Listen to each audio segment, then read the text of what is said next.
Okay, I want to finish with something really practical, and it's how to choose a good indicator for a particular titration you might perform.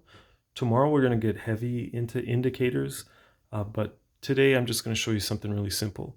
So what I've done is I've set up an example where we're going to choose an indicator for each type of titration: strong acid, strong base; strong acid, weak acid, strong base. Okay.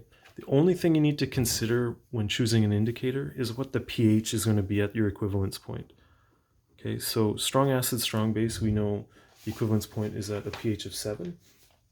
You've got a table of acid-base indicators, okay? And this column says pH range. So somewhere in this range of pHs, there's a color change, okay?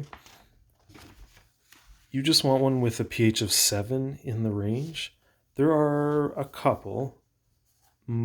Most common is bromothymol blue. I've actually put little dots beside the ones I want us to consider for today.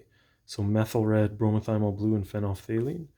Okay, bromothymol blue switches color around pH equals 7.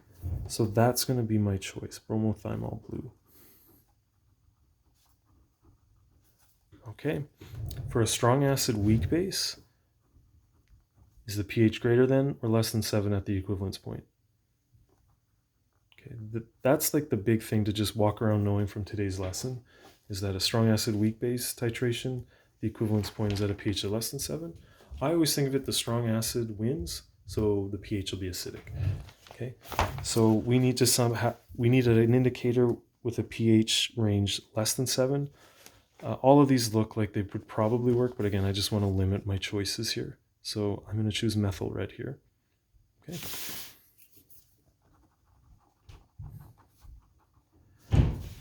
And then for a weak acid strong base, we know that the equivalence point has a basic solution, okay, greater than 7.